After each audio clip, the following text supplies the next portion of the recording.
Good evening, everybody. This is Pastor Wendell Jones welcoming you to another edition of our show entitled The Relevant Church with a question mark, because we're still trying to make sure that that's something that we're doing. We're still trying to approach that notion humbly and realize that there's still a whole lot for us to learn, whole lot for us to gain. And we thank you so much for tuning in yet again. We thank you for the feedback we've been receiving for the past few weeks. I thank you personally for letting me have last Monday off, but I think I'm coming back with a subject that I think is really going to be of some great interest to you. Tonight, we're going to talk about church hurt. Yeah, church hurt, but with a little twist from the pastor's perspective. I pulled at some friends of mine and I said, let's talk about this, because this is a subject that's normally talked about amongst from the pews, and oftentimes the pews don't hear our perspective on it. And I thought it would be a good thing because, again, it's an issue. It's an issue in our community. And if we're going to be relevant, we got to make sure that we address relevant issues. And so tonight, I got some good friends with me tonight. Some fellas I love, some fellas we've been giving each other such a hard time before the show started. And these are guys I appreciate so much. And so we're going to bring them all out, and go ahead and bring them out for me, Tina. And being a fellow pastor, I know one of the things that we hate to even sit through is when people start reading all of our bios. So we're not gonna do all that tonight. I'm just going to tell you who they are, and I'm sure most of you know who they are. Got my good friend there, Pastor Stacey Mills, who is the senior pastor of Mountain View Baptist Church, doing some incredible stuff in our city, doing some incredible stuff for USC Upstate. Just a good guy, a Kappa man. Only thing wrong with him is he liked the Cowboys. All right, and speaking of a lover of the Cowboys, my other good friend, Pastor Hasker Hudgens. Greenville knows Hasker quite well. Man, I think Hasker's so gifted in evangelism. I think you can send Hasker to hell and he'll come back and Satan be ready to be an elder in the church. And so that brother loves the Lord, but he loves people. So he knows how to really bridge that gap. He is the senior pastor of the Equipping Center. He and his wife, Deanna, are doing some great work in Greenville and Spartanburg. And last but not least, my little buddy. He's little to me because he's younger than me. Little youngster's getting ready to have a birthday. I think he's only going to be 41. Pastor Darian Blue. And that, to me, that says so much, given, a lot of the stuff that he did in making an impact in our city, he was doing in his 30s. Yes. And so, man, that's huge to me. Pastor Darian Blue is the pastor of Nicholtown Baptist Church, also known as the Love Center. Former executive director over at Phyllis Wheatley, and just doing some incredible stuff. So this is my corner tonight, and we're gonna touch the subject that a lot of pastors run away from, and that's really addressing church hurt. Fellas, thank y'all so much for agreeing to be a part of this for me. First question out the gate, and I want to hear from all of you. I want to hear your perspective, and then we're gonna just kind of flow from there. Here's the question that gets this conversation started. Okay, when you hear the term church hurt, what comes to mind? Whoever wants to jump in first, jump in, and then we'll just go throughout. What comes to mind when you hear that word, or that often said word, term rather, church hurt? Pastor Jones, I'll go first. First of all, thanks for inviting me to come and just share tonight with you and your people. We love you and thank you for the work you're doing in our community as well. I think when I think about church hurt, I'm thinking about relevance, man. I really wonder if the term is appropriately applied. People hurt people. Churches don't hurt people. Yes, And right. if you're thinking about the church from a social construct, then it's a weapon that the enemy uses to distract people from their true call. And, you know, we wrestle not against flesh and blood, but against principalities and wickedness in all manner of places. And I think that sometimes where we are in our personal walk, our faith, it's actually people. And so when we think about it, we have to think about the organization and where people are coming from when they mention hurt. That's not to minimize what people are feeling and thinking, but it should be appropriately applied that people hurt people. The church does not hurt people. Oh man, that's good, Stacey. That's good. Hasker, Blue, what do y'all think about that when you hear church hurt? Pastor Mills said it so well. It's hard to really add to that. The church get blamed for a lot of things that the church wasn't responsible for. And as we all know, hurting people hurt people. And there's all type of hurts. And people get hurt at work. They get hurt with family. But when they perceive they got hurt at church, then it becomes bigger. And I found out most people are responsible for the hurt that they think the church have done to them. Wow. That's good. That's good, brother. Blue, what's been your experience? What's your take on that? I agree with my two brothers there, man. My two elder brothers. I think that when I hear the term church hurt, the first thing comes to my mind are unreal expectations. I think that when people come to church, there's a certain level of expectation that they have from the church or from people. But I think that if we just take a step back and put it in perspective, that those expectations probably won't be met because, as Pastor Mills said, people are people, and those people just happen to attend church. And so when there's a super high expectation on church people or church, I think everybody has to understand that church people are just people. Amen. And Well said, man. and all of us need a physician. That's right. So all of us are hurting. All of us are coming to one place, and all of us are hurting in an area. And hurt people will hurt people, and just unfortunate that the church is one of the places where some people perceive it to happen. Fellas, I thought. Go ahead, Mills. Jones, I was just thinking, it just occurred to me, this analogy, I guess, if we saw, and we've heard this so often, that the church is a hospital. Yes. So why do people go to hospitals? I mean, you're not going to go because you're well and whole. You're going to go to a hospital because you're already hurting with something. Yeah. So if we deal with that we approach this need for spiritual healing before we even walk in the door, we're drawn for some reason. Now, it's not to let the hospital off the hook, because if it's not a clean environment, a hospital can produce a staph infection. Intended. I mean, when you think about, who's leading, a lot of times we find ourselves at a crossroads because people are wounded by leaders that they have objectified. And they don't see us as human beings who are needing to heal from some things ourselves. We all need the Savior. That's why we're here. Yes. And so I think the maturity level where we find ourselves, again, I hope not to lose the audience by making it seem like we're putting this back on people. But what I'm thinking is that this is a common area. We all are hurting, and I thank you for even approaching this subject. For me right now, and I'll save it for your next question. But even as pastors, we serve bleeding, we serve hurting, and talk about who experiences church hurt. Man, Yeah. I'm gonna just put a period right there. Yeah, hold that thought, because we're gonna let the people hear about us in just a minute, which is probably gonna shock some of y'all, because we're being pastors right now. We're trying to love on the people and instruct the people and guide the people. But we're gonna let y'all get a peek into our private conversations among ourselves too in just a minute. But I love everything that y'all just said, because and as y'all were talking, I wrote this word down, and then Blue said it. Expectations.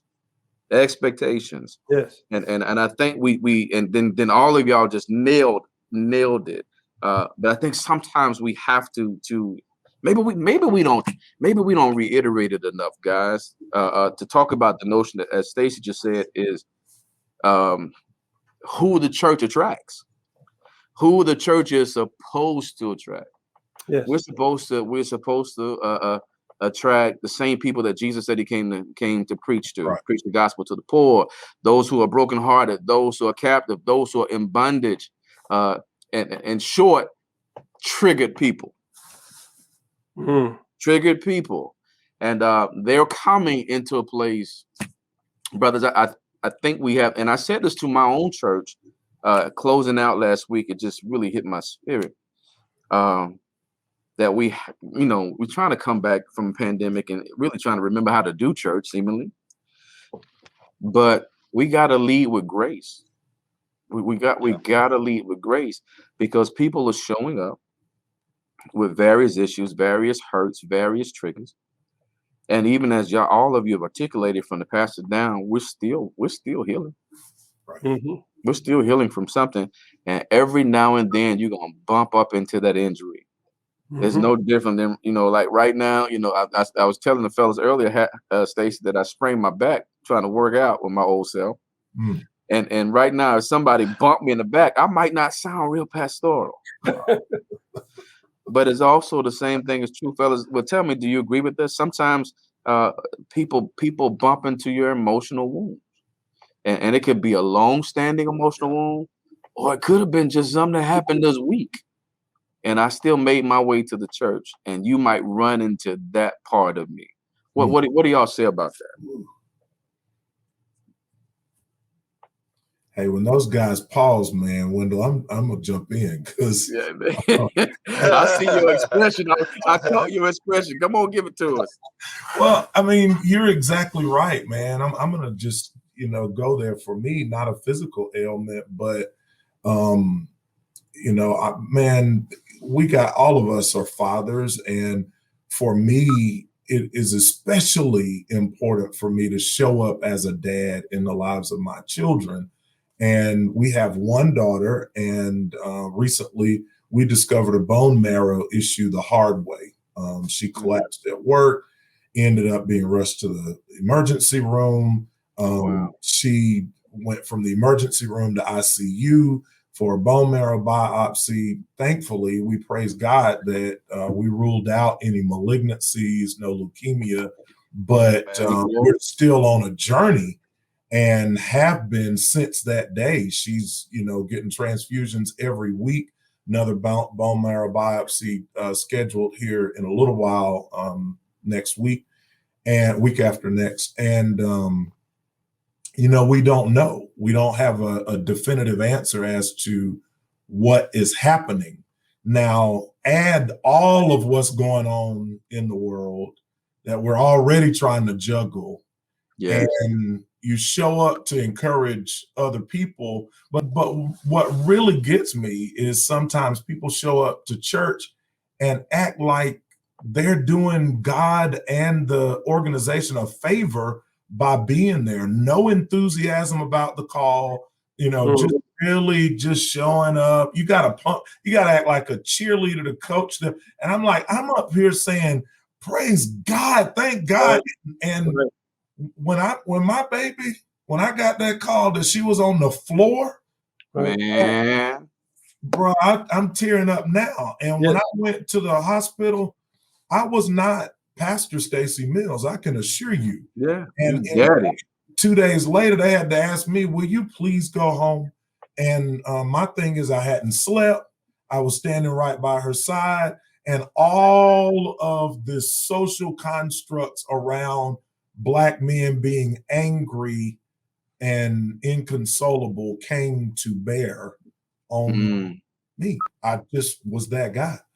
And like you said, it just, no apologies. I don't apologize right to this day. I might be sorry for some of the things I said, to people around me, but yeah, I just, and still show up for church and, lead through that valley.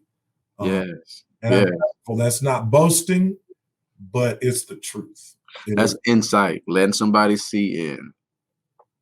Yeah. Hasker, Blue, what do y'all think about that?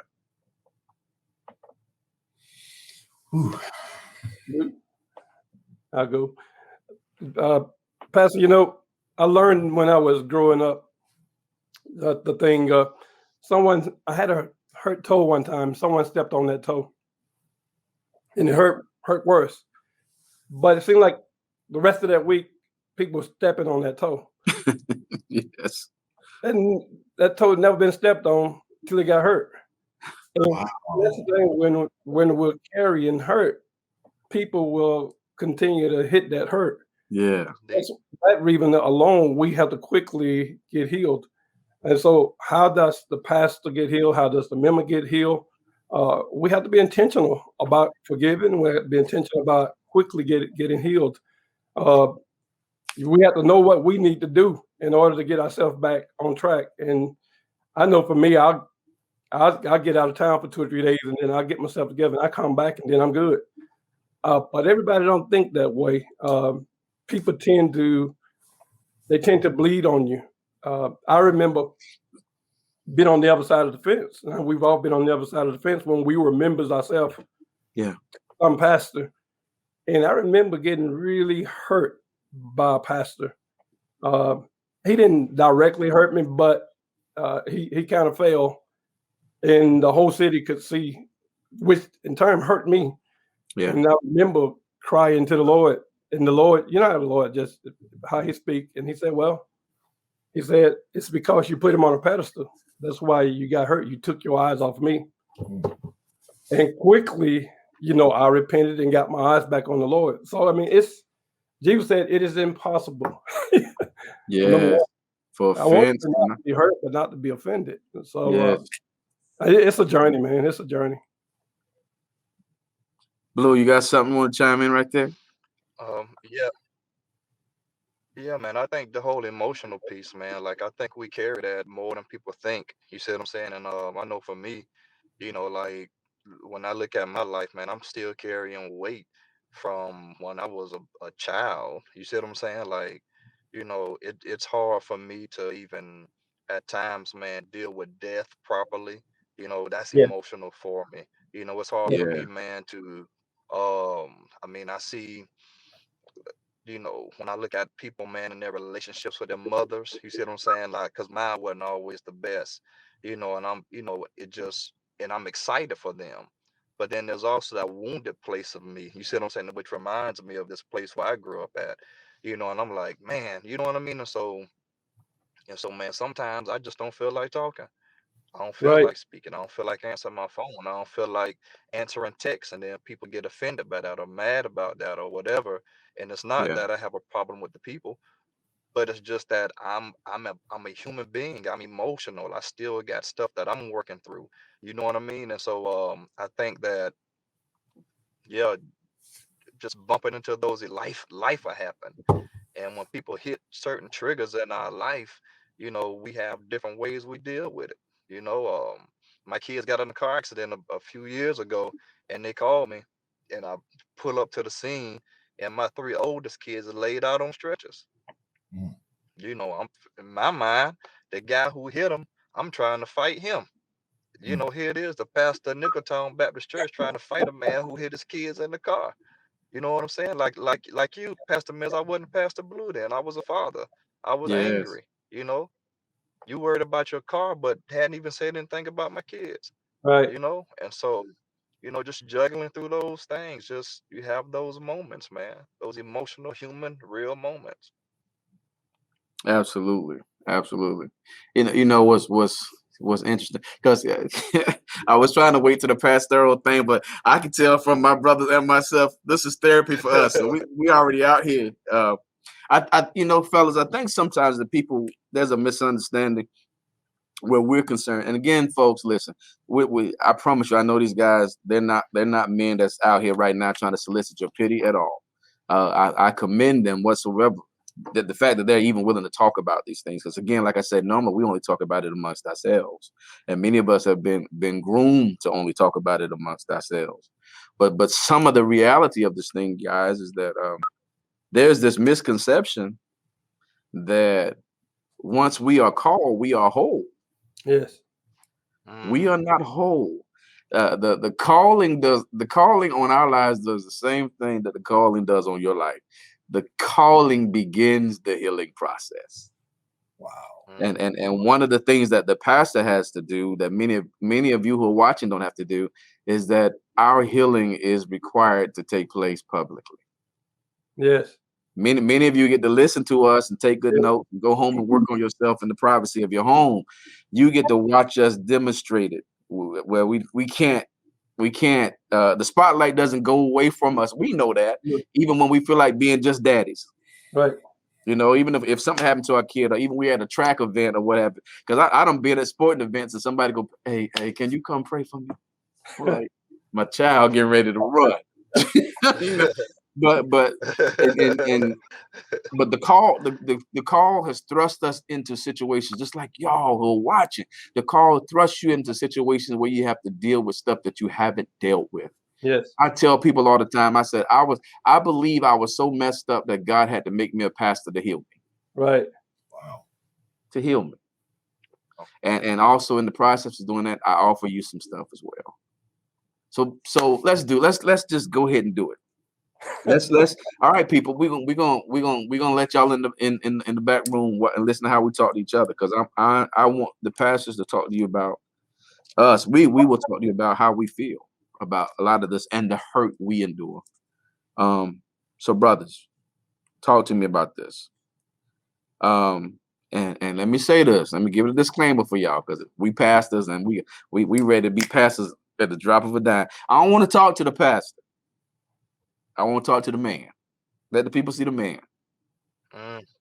What hurts you? You look at Blue bracing himself. What hurts you personally the most concerning the work of ministry? What hurts the man? Come back, Blue. Black out. You black out. You try to resuscitate Blue. Where did Blue go? All right. I guess he's saying y'all gonna have to go first. So one of y'all go first. Oh, the irony. Blue, can you at least still hear us? Because we can't see you. Okay. Tina, work on getting Blue back for us, please. All right, Stacey and Hasker. Someone must have knocked on his window. We will, trust me, folks, we will get him later for this. Tell me God doesn't have a sense of humor, man. I'm telling you. My first thought, Pastor, the thing that probably hurt me the most is how easily people are offended. We give our life to the call, to the people. Blood, sweat, and tears. And I'm the kind of person that I've always tried to have this principle. I'll bless people as they come, and I'll bless them as they leave, if they decide to leave. Yes. But then there's those that will leave and try and tear the ministry down. Tossing matches over their shoulders as they leave. Yeah, I mean, and it's normally the people that you have helped the most. Yes. People you have given the most of yourself to, spent the most time with, sit in hospitals with, sit in funeral homes with, married them, dedicated their babies. And then over the smallest thing that you don't even know happened, you didn't let them speak at your banquet. You didn't let them stand up and give a prophetic word. And they out, you're out over that. So pastoring is harder than people think it is, because we lay it on the line, man. And I tell you, we're loyal to people that aren't loyal to us. You know, of course, we want loyal to the Lord first, but we're loyal to people that they'll walk away from us for the smallest reason. Example, when we went into this pandemic, the pastors on this call, all of us and others, we said we're going to shut the church down for safety purpose, and people got upset about that. Yes, And sir. some left because we shut the church down for safety. We opened the church back up. People got upset about that. So I mean, it's really hard to pastor in this day and time, because people are looking for stuff. They're looking for reasons to be offended with us. So I'll just leave it right there right now. Stacey, Blue. Yeah, Blue, are you ready to go with that one? Man, I'm boiling right now, so I'm gonna let you go. I'm praying in my head so I can, take it down a couple notches. So I'm gonna go ahead and because I want to make sure I want to cut up about the screen blacking out when right at the time that Wendell asked that question. Yeah, guys, and I'm gonna try my best just to do as you ask as the host, Jones. But I think about Eli and Hannah in 1 Samuel. So Hannah's praying, and she's talk about hurt. I mean, she's at that point. Yeah. Her lips are moving, and Eli, her pastor, assumes she's drunk. Yeah. And it's for me the relational piece that allows us to be healed when we've been wrong. And when people don't want to give you that space to be wrong and still be the pastor, because we miss it. And it's that's a psychological heavy weight to carry, to have super pastor on your chest and not ever be recognized, to make them. If I'm wrong, it doesn't mean I'm any less called. And to think that you get the right to disrespect the call on my life because my humanity showed up is where I think it comes from. You mentioned it too. You're at a game for your child or track meet for your child, and people expect you to come in a cassock with a collar on, and you got communion in your pocket, and it's family time, man, and you want to be that. And I think we need that. I don't think that our churches have really been taught how to allow sabbatical and or the Sabbath for the pastor. We are expected to do all of these things, but we need also time when you have a loved one to pass away, that you go hard in the paint for them, for your people. And you do that because you care, not out of obligation, but because you care. And then when you have death, it's like, all right, your daddy passed on Monday. We'll see you Sunday, though. Yeah. And if their loved one passes, they might not come back for a month. Yes, it's true. So I just, and again, I thank you for leading by saying we're not looking for pity. I'm certainly not. But at the same time, I think the reality of humanity says, being a human being does not disqualify me from this call. And if you think that being less perfect makes me less capable of pastoring you, you're in the wrong place. Because when we do go through, that's when we're better able to identify with you. Yeah. Absolutely. I'll stop. Absolutely. Blue. Yeah, man. I'm just trying to figure out which angle to take this. So here's what I'll do. I'll say this, man, is that I talk about one of the mistakes I made early on. You guys have been doing this a whole lot longer than I have. I'm 17 years. 17 years pastoring total. Okay. One of the mistakes I made early on in pastoring is that I didn't know how lonely pastoring can be. I didn't know, how few friends you could make, right? Or how few friends you had.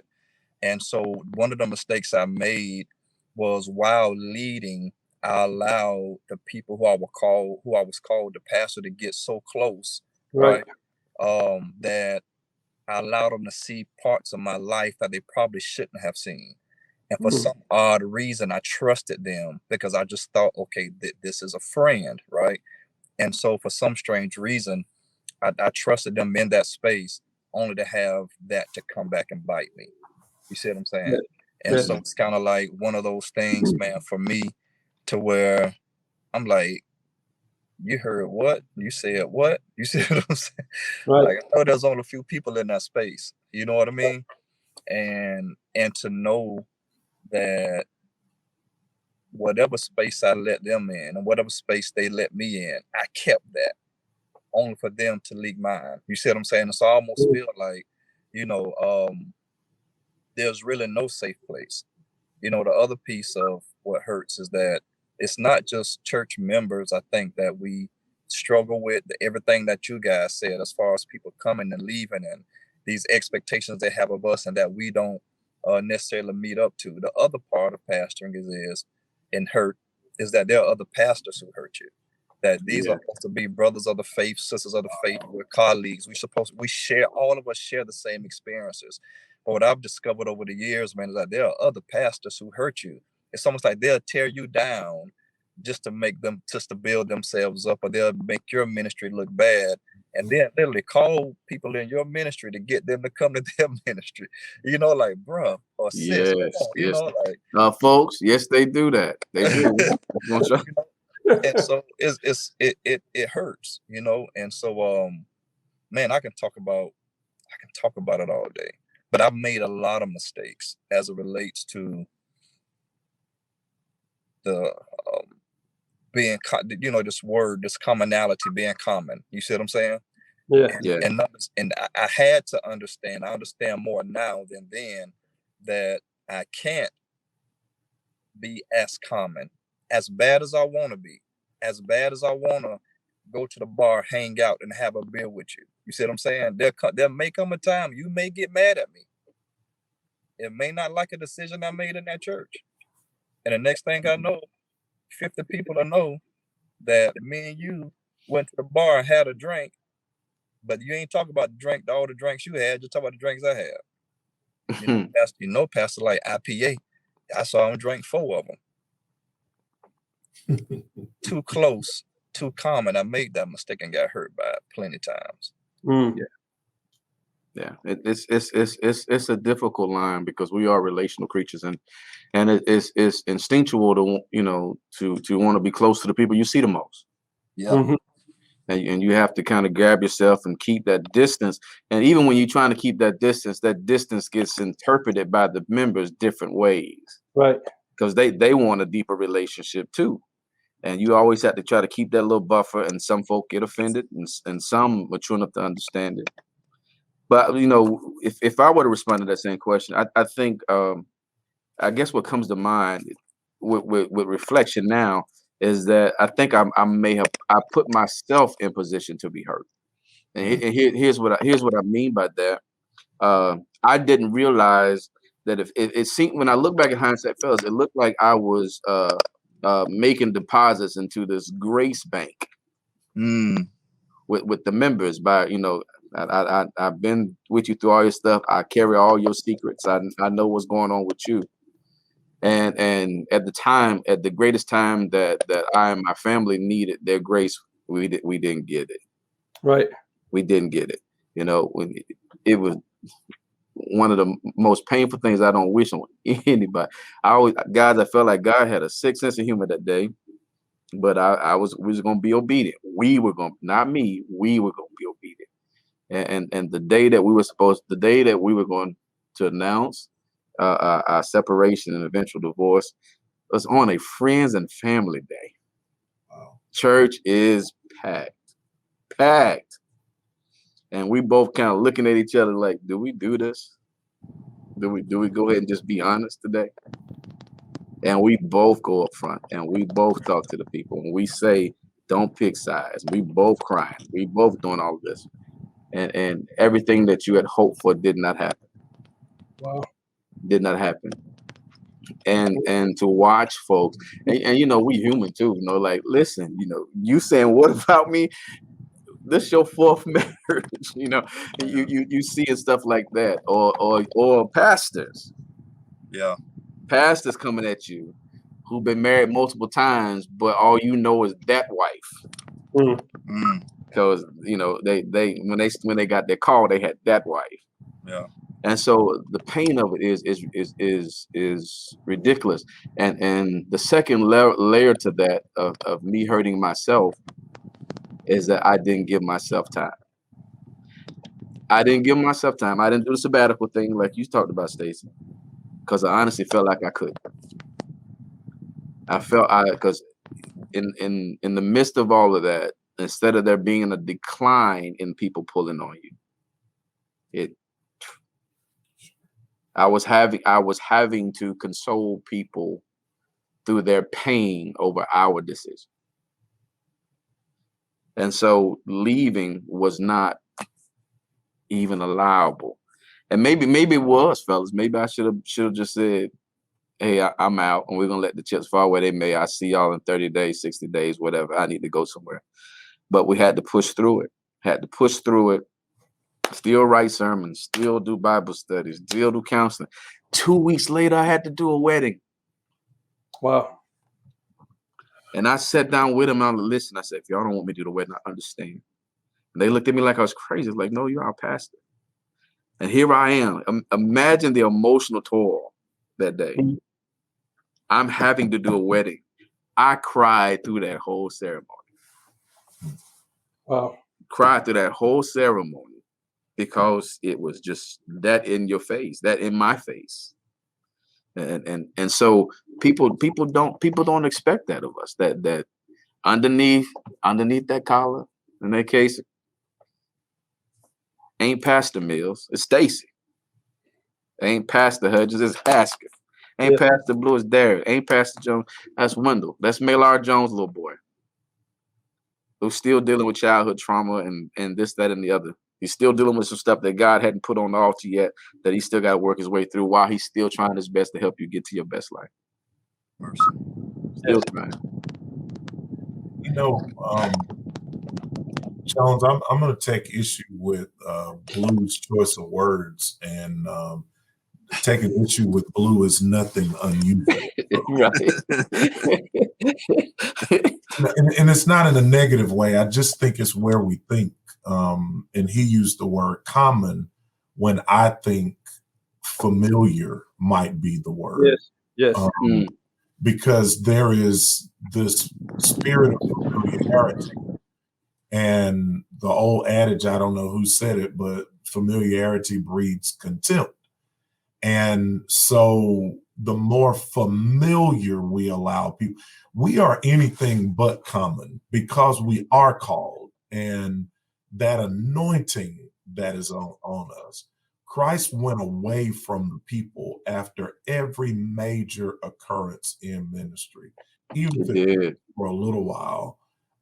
You know, he went away to the mountain, and I think that's metaphoric for us. You know, and my family grieve with you, Jones, and prayer for you and for your wife and my wife, friends with your wife, and, you know, respect you guys, and never meddle, never pass judgment, never pick up the phone and call, man, what's going on? No, can we be here for you? Why? Because things happen to all of us. Yes. We just can't go to the same sources to get healed. We have to go to, I mean, we are, God called us, and I believe he provides for us.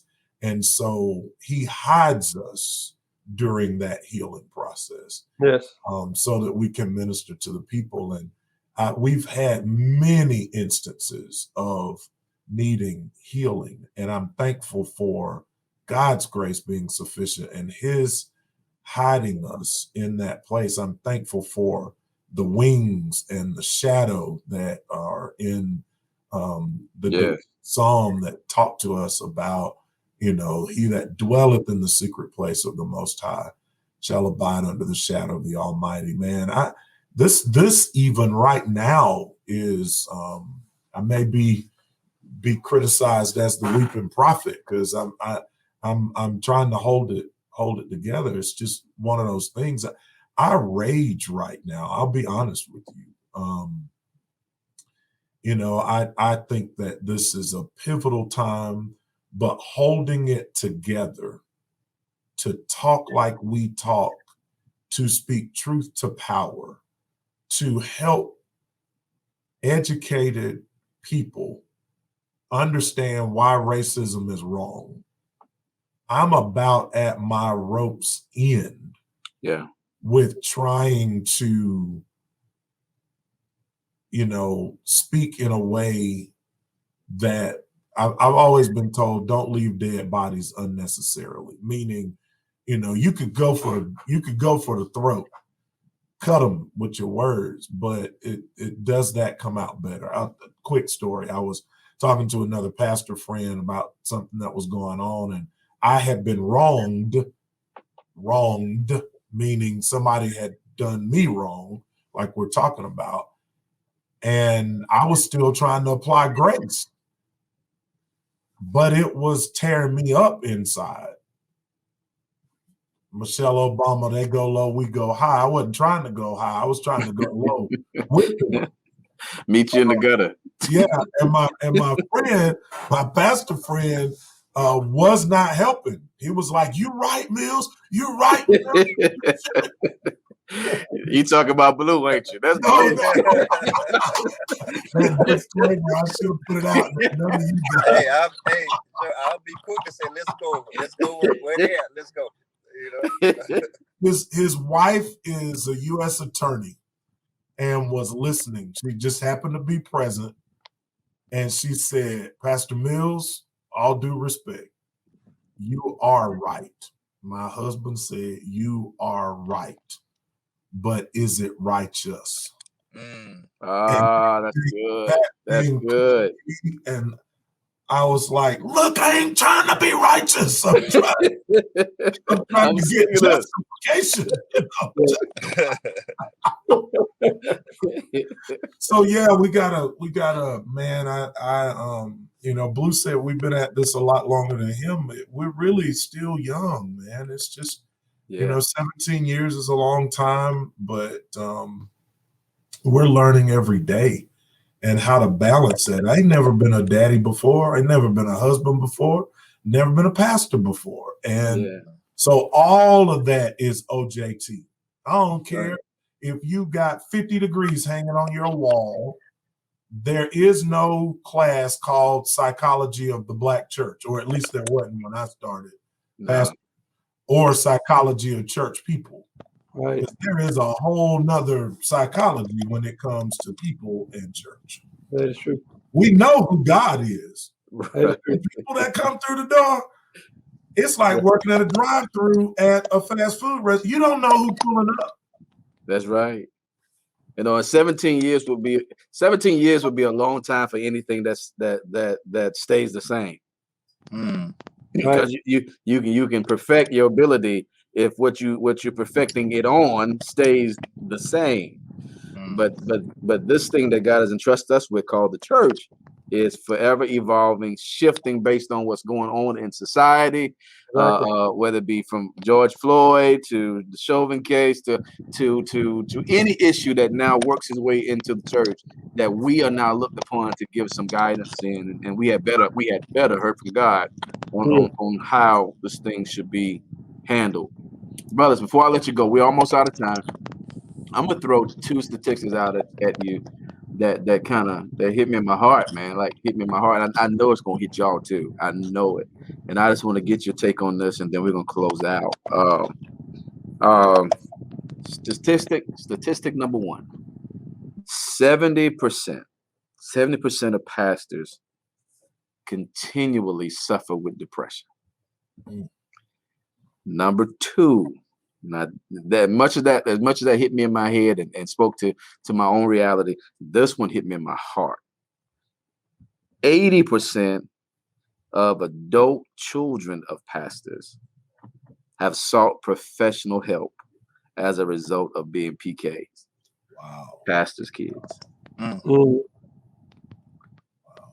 How does that talk to me? Talk to me, talk to the people. How does that resonate? The reality of the truth of your own life. Like, yeah. Can I go first on this one, And John? I'm going last on this one, so yeah. I'll let the wisdom speak last, so let the foolish go first, okay? To hear that, if you don't mind me just being blunt and honest, it angers the hell out of me. And so if y'all grace me for about 60 seconds, I really want to speak from here. It angers the hell out of me, number one, because I feel like that as a pastor, I was brought up in a system and trained somewhat in a system to where you had to fit into this parameter of everybody's thoughts and opinions about what you should dress like, what you should look like, how you should talk, you know, if you should hoop, or if you see what I'm saying, like all of these different, you know, religious constructs, right? And it never gave me an opportunity to authentically be myself. And so for me, when I hear that depressed piece, I know exactly what that feels like because I've been there. And most of my depression, it's come from trying to be all things to all people, to fit into this construct that people should say pastors should look like, what they should be like. Oh, you're a pastor, you shouldn't be doing that. Or you're a pastor, you got all them gold teeth. Or you're a pastor, you see what I'm saying? And so, but then on the other hand, there are people saying, oh, that's okay for a pastor to do. Oh, that's okay, you know. And so as a young pastor, growing up with 5 young kids, fitting into all these social constructs, all these religious constructs, and then having my children to try to fit in to all these social constructs and all these religious constructs of what people think my children should be, you know? And it's like, when have I ever had the opportunity to just be authentically blue, to be the person that God has created me to be, to raise my children, how God has sought, you know, for me to raise my children without the judgment and the opinion of people who will turn around and leave you at the drop of a dime. I have sacrificed so much of my life. I'm sorry, guys, if I sound just kind of, but I've sacrificed so much of my life and so much of my time, and to do it over again, right? But I've sacrificed so much for people who literally just walked away. Mm-hmm. I fit into these constructs for them. I fit into these I molded my dress, my pattern, my speech, my all of this. You see what I'm saying? Yeah. Just to be accepted by them.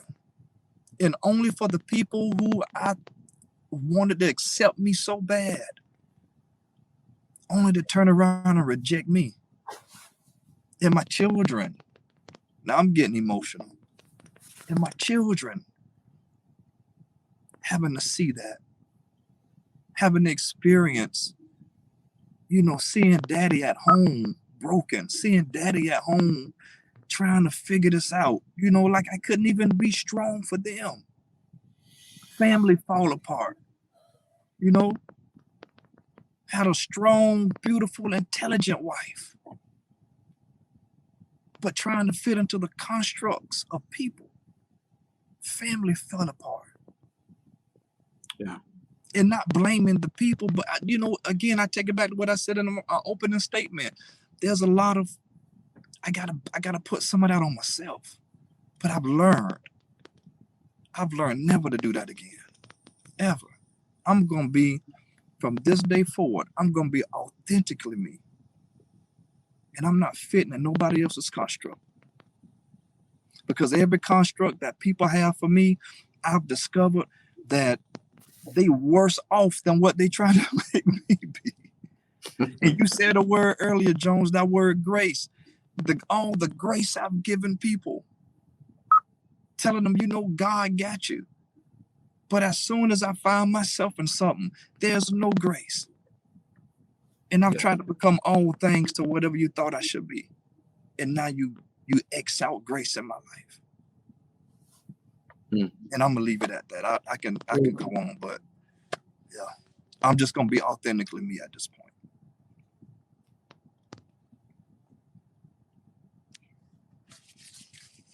Sorry, guys. Don't be, bro. Nah, don't be sorry. I guess it's me, right? There's a scripture in the Bible. Jesus said, "Your life is not your own. You've been bought with a price." And the rest of it is glorify Him, me, and your bodies. But I think about that. Your life is not your own. You've been bought with a price. Ministry is a heavy price. Is a very heavy price to carry with the faith. In my, I don't know how many years, almost 30 years of ministry, there's 1 year that I've spent the whole year in burnout. Probably broke down, I don't know, and didn't even know it. I was going through this thing and didn't even know I was going through it. Monday mornings, I found myself, my children out the house to school, and then I would come back and sit at the wall and look at the wall, for hours, just look at a wall, holding a remote in my hand. The television wasn't on. And I had literally, I believe I didn't seek professional help because I didn't know I was going through it. But it's a heavy price to pay.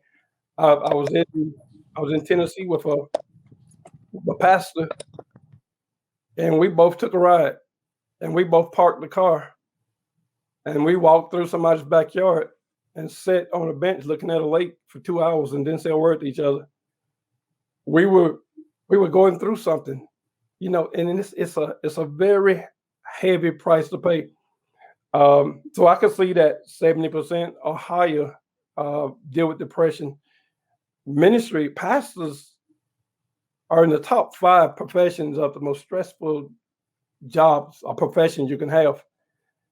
When you talk about 80% of children have sought out help, they carry the weight that we carry. I remember my children just saying to me, "We just want our daddy." I mean, we can't go out to a restaurant and have dinner and somebody's standing over the table telling us about a dream they had and wanting us to interpret. I just want my daddy, and so I understand all of that, man. But quickly, we always got to find a way to get back in the game. One pastor said it like this. He said, we are in an arena like a sport, and people are coming to watch. We're in an arena. Everybody get to see us go through whatever we go through. They get to see if we go through a divorce. They get to see whatever we go through, but we have to quickly pull it together so we can feed the people. So I can agree with those statistics, that 70% and 80%. I can agree with that. I do too, Pastor Hudgens. Probably 70% of the pastors are, the other 30% are suffering and don't know it, or refuse to acknowledge it. Yes. I don't know. I think probably looking back over the 25 years that I've been at the church where I have the privilege of pastoring, there probably are moments where I was dealing with some things and I probably should have stepped away. And at least the concept of the pastor being pastored. You talk, Pastor Hudgens, about your relationship with your pastor. I don't have that luxury. And I probably, one of the greatest regrets for me is not forming those relationships early and stronger to be in a place where, my infilling comes from you guys and from being nurtured through the word that's being preached. I don't mind listening to somebody else's sermon. I can't do it all the time because I feel like when Blue was talking, I feel like our lives are uniquely designed to relate to the people that God has called us to pastor. Amen. There are some folk that you guys will reach. I'll never be able to reach. And I'm surprised Blue hadn't told a story about the little girl in Turkey with the bottle of water. Was about to hit me with the water because I wouldn't buy the water. And I was telling her with everything in me, I don't want to buy your water. And Blue steps up with some kind of terminology and just defuses the whole thing. I'm talking about I'm not contributing to the economical downfall of whatever. And he's like, I had to save his brother. I saved him. I think God gives us the language for the setting that we're pastoring in. And I think we got to be content with that. I am unashamed of being wholly satisfied. I'm not trying to be Pastor Jones. I'm not trying to be Pastor Hudgens or Pastor Blue. I got to be content with where I am. And when I max out that runway where God has me, then, maybe, he lets me retire to a golf course or a beach somewhere, stream something. But that part about the 85% of pastors' children, was it 85 or 80%? It was 80. 80%. I respect that. I respect the wisdom of those young people. I don't demonize counseling. I think absolutely that it is wholly helpful under the right circumstances for people to have a sounding board. And we have wrongly characterized in our community seeking professional help as something negative. And I just, my heart goes out because children are watching, like Hasker and Darian said, watching their parents try to do this thing. And we don't know. And we're writing the script as we go, including parenting, bringing kids into this already mixed up situation, and then want them to sit still. My colleague has brought grandchildren into the office and said, be quiet, be quiet. And my thing is, no, we're bringing kids into an adult situation and want them to take on adult behaviors. Right. And that is the wrong expectation. Wow. And we should allow kids to be kids. Yes. And protect. I'm I almost said one of Darian's words. I am pretty sure that you messing with my kids, I feel like it's my job to protect them from those entities that would want them to be something God did not ever place on them to be, and that is perfect. Yes. Yeah. I respect my children. We've gone through whatever any other family might have gone through, but I'm not putting them on blast for that. Right. They're human beings that I'm gonna love them and support them, and just be their dad, man. It just, I'm blessed with 3 children who are distinctly different personalities, all 3 of them. And it's an exercise, it's an experiment in trying to get it right. I said this, and I'll be quiet, that my wife and I agreed that as long as our children lived in our houses until they were 18 years old, they were under our control. You will do what we say do, no question. After 18, and 2 of them are now, at best we could hope for them to be under our influence. And that influence is by invitation. Yeah. I cannot command them to do anything. But boy, when that phone rings and it's one of them and they're saying, Dad, I'm just thinking about this and I want to know what your opinion is. Yes. That is a blessing to me. Yes. Absolutely. because they don't have to do that.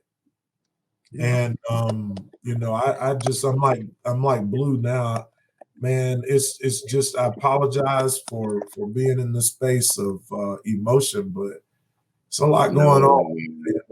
Who knows? You know, hitting a golf ball certainly gets some relief. Playing tennis, whatever it is that you do, shooting a gun on the range, we got to do something to relieve the stress, relieve the pressure. It shows up. It shows up in dysfunction if we don't. Right. Something to relieve the stress that don't get you in trouble. Right. Yeah, let's be very honest, because we people, and those options are there. And fellas, I appreciate you so much. The storm knocked my power out, so I disappeared for a few minutes. And being the responsible people that y'all are, y'all kept the show going on without me. I appreciate that, and I caught the last little bits of that. And like you, that 80%. Hits me both ways. I'm a serious advocate for therapy. I really am. Advocate for good therapy. That's right. It still troubles me that the source of it, the source of that created the need. I'm sometimes a little nervous when we would have little things at the church, and my kids are on program to say something. Like, I was like, okay, what? Because they get mad. They get mad about how folks do their daddy. They get mad. They get mad. Bro. They done been in the car and overheard conversations and this, that, and the other. Yes. But like you, Mills, one of the greatest things that if I've ever done anything decently in this world is the fact that, you know, my kids are two of them are adults. One is a freshman in college. They still seek me for advice. That is the most precious thing to me in the world. With all that has gone on, with all that they've seen daddy's failures up front, daddy's successes. They think they don't applaud it. They say, you just being daddy. But that is my first church. And that thing keeps me going. Brothers, thank y'all. We actually went over time a little bit. I hope the folk don't mind. This was good. I really appreciate y'all. I appreciate your transparency. But before I let you go and Tina take you backstage, I want to say right here to you in front of the people, I appreciate your friendship. I appreciate your friendship. Stacey, you mentioned earlier about how y'all didn't meddle. You were just present. And I can say that for all of you. And now, Stacey, your emotion done jumped over here on me. That means a lot, because, you know, when life don't pan out the way you want it to, people can run from you and treat you like you're a leper. Right. And I thank y'all, because out of the people that I thought would run to me, many of them didn't, but you did. And you just said, I'm here. Amen. And call me, and y'all respond. You respond to my text message, respond to my calls. Not only that, you still respect my calling. Amen. Thank y'all. Yes, sir. Some people lost that. They lost their respect for my calling, but you didn't. And you still give me opportunities to talk to your people and all kinds of stuff. And you give me just the fact that you're on the show with me is that you're tying your wagon to mine. Fellas, that speak volumes to me. So thank you. Thank you. Thank you. Bro, thank you. When I needed to call you about Serena Williams, you was right there. Boy. Tina, take them backstage real quick. Take them backstage. That Bill. Get him off the camera, Tina. Bill, he's striking. No, Tina, I'm serious. Take them backstage.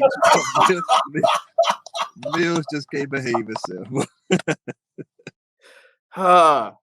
I hope y'all can see why I love these guys. Listen, we took a risk tonight.